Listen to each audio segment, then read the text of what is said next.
مسالک ادویہ، routes of administration of drug, دواؤں کو بدن کے اندر داخل کرنے کے لیے مختلف راستے ہوتے ہیں۔ دواؤں کا استعمال الگ الگ راستوں سے کیا جاتا ہے۔ دواؤں کا استعمال الگ الگ راستوں سے کیا جاتا ہے۔ تو داخلی ادویہ، داخلی دوائیں اور خارجی دوائیں، یا internal administration, external administration. External administration میں جلد پر مالش کر کر اور جلد پر لگا کر، applied on skin and massage on skin. اب انٹرنل ایڈمنسٹریشن میں غیر طبی راستوں سے اور طبی راستوں سے۔ طبی راستے میں نارمل اوپننگ جیسے ویجائنل، ایئر، یہ سارے ابھی اردو میں دیکھیں گے، اور غیر طبی راستے جیسے کہ آپریشن یا انجیکشن۔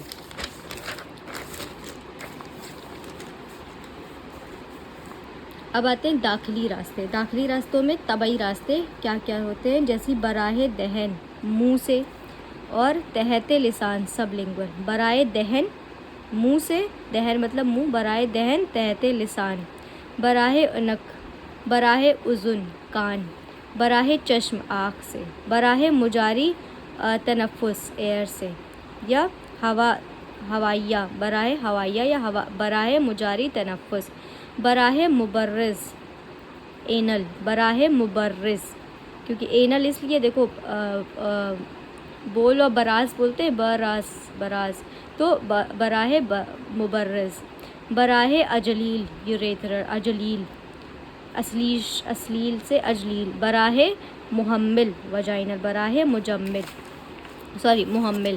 تو یہ اتنے راستے ہو گئے، کتنے؟ 9 راستے ہیں پورے، 9 راستے ہو گئے۔ اب سب سے پہلے براہ دہن، یہ وہ راستہ ہے دوا کو داخل کرنے کے لیے، یہ راستہ سب سے زیادہ استعمال کیا جاتا ہے۔ ایسی دوائیں منہ سے مبرز تک، مطلب منہ سے اینس تک پہنچتی ہیں اور اپنا اثر ایلیمنٹری کنال پر کرتی ہیں، جیسے کہ اتریفل، جوارش، شراب، شکنجبین، شربت، خساندہ، جوشاندہ، خمیرہ، حب، حلو اور حلوہ وغیرہ دہن کے تھرو ہی استعمال کی جاتی ہیں۔ اب براہ مبرر، یہ دوسرا سب سے زیادہ استعمال کیا جانے والا راستہ ہے۔ اس راستے کو درج ذیل صورتوں میں استعمال کیا جاتا ہے۔ کب اس کو استعمال کیا جاتا ہے؟ اگر منہ سے داخل کرنے میں مشکل ہو رہی ہو، جیسے تھروٹ کینسر ہو یا تھروٹ انفلیمیشن، التہاب حلق، تھروٹ انفلیمیشن ہو۔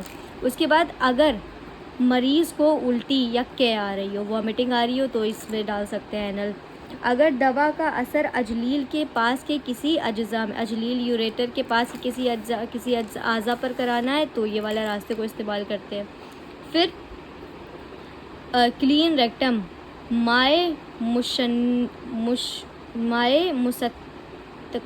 مستقم، ریکٹم کو کلین یا لارج انٹسٹائن کو صاف کرنے کے لیے، اما کو صاف کرنے کے لیے اس کا استعمال ہوتا ہے، ٹھیک ہے۔ اس کے بعد دوسرا ہے براہ مجاری ہوائی، براہ مجاری تنفس یا ہوائی، یہ دوا ناک کے راستہ استعمال کیا، یہ دوائیں جو ناک کے راستے سے استعمال کی جاتی ہیں، اور اینستھیسیا جو ہوتی ہے وہ اسی راستے سے دی جاتی ہے۔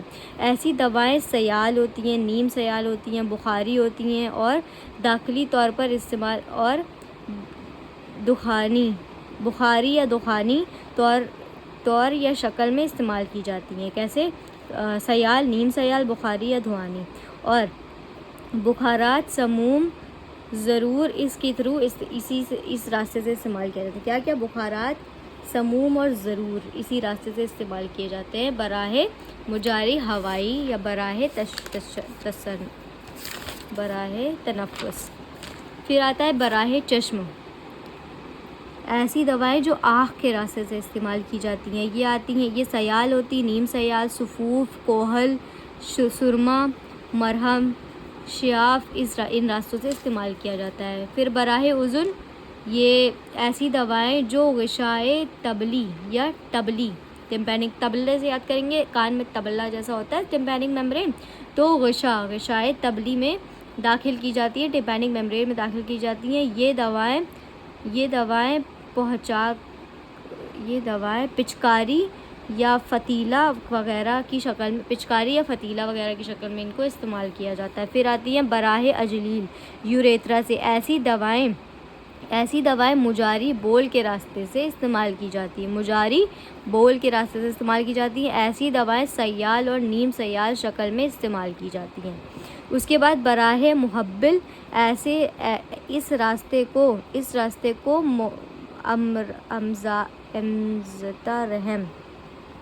امراض رحم اس راستے کو امراض رحم یا عنق الرحم یا سروکس یا ڈیزیز آف اووریز اگر ہو تو اس کا استعمال کیا جاتا ہے۔ پچکاری سے فرجزہ حمول قطور مرہم اس شکل میں استعمال کیا جاتا ہے۔ اب اس کے بعد آتا ہے غیر طبعی مسالک، جو راستے کھلے نہیں ہیں ہم لوگ اس کو ڈالتے ہیں۔ تو سب سے پہلے آتا ہے انٹراڈرمل، اندرونی ادمہ، اندرون ڈرمل سے ادمہ، ٹھیک ہے۔ اندرون عضلات یعنی مسلز، اندرون عضلات۔ پھر آتی ہے سب کیوٹینیس، تحت الجلد، جلد کے نیچے سب کیوٹینیس۔ اندرون ورید، وینس کے نیچے، اندرون ورید میں پھر اندرون شرائن، انٹرائیٹریل۔ اندرون قلب، انٹرا کارڈیک۔ اندرون غشائرین، پلورل غشائرین، انٹرا پلورل، ٹھیک ہے، غشائرین۔ پھر اندرون مفاصل، انٹرا آرٹیکولر۔ پھر اندرون باریتون، پیریٹونیل کیویٹی کے اندر۔ اندرون رحم، یوٹرائن میں۔ اندرون نخاع، اسپائنل کارڈ میں۔ پھر آتی ہے انٹرا سیریبرل، انٹرا سیریبرو ورٹیکل، ایپیڈیورل اور انٹرا انٹراتھیکل۔ اور پھر اس کے بعد کیسے بائی انجیکشن، یہ سارا ہو گیا۔ بائی انجیکشن یہ عورتہ کو دواؤں اس میں عورتہ تحت جلد، ان سب کے مطلب بائی انجیکشن ایسے ہو گیا۔ اس کے بعد دوسرا آتا ہے بائی انسیجن یا آپریشن کے تھرو، اس میں جلد کی سطح پر چیرا لگا کر دواؤں کو داخل کیا جاتا ہے۔ تو یہ ساری ہو گئی داخلی دوائیں، طبعی اور غیر طبعی۔ اس کے بعد ایکسٹرنل میں دو راستے ہیں، اپلیکیشن اسکن پر لگا کے اور جلد پر مالش کر کے۔ ان دواؤں کو صرف جلد کی سطح پر استعمال کیا جاتا ہے۔ ان دواؤں کو کیروتی، ضماد، مرہم، قصوص، نتول، حمام وغیرہ کی شکل میں استعمال کیا جاتا ہے۔ اس کے بعد مالش کر ان دواؤں کو جلد پر لگا کر مالش کی جاتی ہے، جس سے یہ دوا جذب ہو جاتی ہیں۔ ان دواؤں کو ابٹن، دلوک وغیرہ کی شکل میں استعمال کیا جاتا ہے۔ تو یہ پورا ہو گیا مسالک ادویہ کے بارے میں۔